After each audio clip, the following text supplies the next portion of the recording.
Cette vidéo comporte tous les commentaires d'études sur les versets disponibles dans la Bible d'études Esprit et Vie, dans Actes des Apôtres chapitre 24. Verset 14. La voie. Le salut accompli par Christ est appelé la voie, voir chapitre 9 verset 2, 16 verset 17, 19 verset 9 et verset 23, 24 verset 14 et verset 22. Le mot grec utilisé ici, odos, parle d'un sentier ou d'une route. Le croyant du Nouveau Testament considérait le salut en Christ non seulement comme une expérience qu'il devait faire mais également comme une route qu'il devait emprunter dans la foi et la communion avec Jésus. Nous devons suivre cette route jusqu'au bout afin d'entrer dans le salut ultime de l'âge à venir, voir l'article intitulé La terminologie concernant le salut. Verset 14. Croyant tout ce qui est écrit.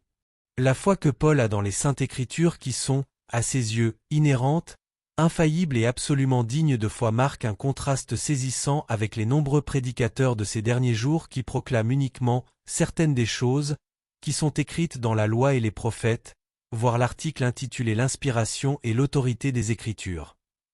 Ceux qui ont l'esprit et la pensée de Christ, Matthieu 5 verset 18, et des apôtres, 2 Timothée 3 verset 16. 1 Pierre 1 verset 11, croient et défendent tout ce qui est écrit dans la parole de Dieu. Ceux qui n'ont pas cette pensée n'approuveront pas ces paroles du grand apôtre. Verset 15. Une résurrection des justes et des injustes. La Bible enseigne la résurrection des justes et des injustes.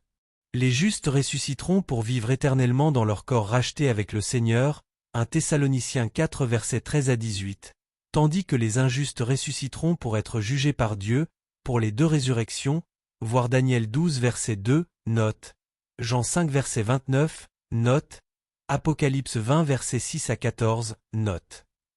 Le fait que les deux résurrections sont mentionnées dans le même verset ne signifie pas nécessairement qu'elles auront lieu simultanément, voir Jean 5 verset 29, note. Verset 16. D'avoir constamment une conscience sans reproche. Une conscience sans reproche est mentionnée dans l'Écriture comme étant l'une des armes essentielles nous permettant de vivre une vie spirituelle et un ministère victorieux, 2 Corinthiens 1 verset 12, 1 Timothée 1 verset 19.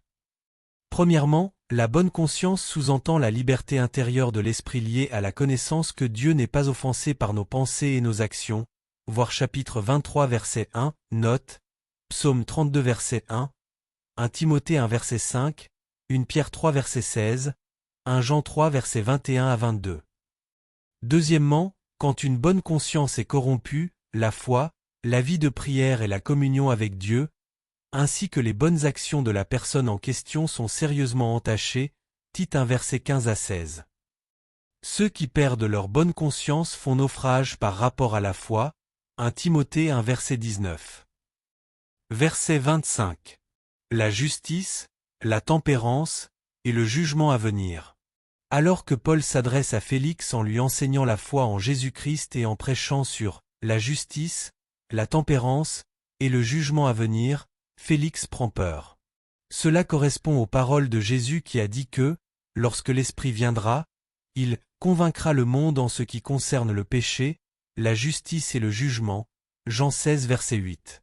Le salut de tous les hommes dépend de la proclamation fidèle de ces vérités solennelles grâce auxquelles l'Esprit fait naître la conviction dans le cœur du pécheur, voir Jean 16 verset 8, note.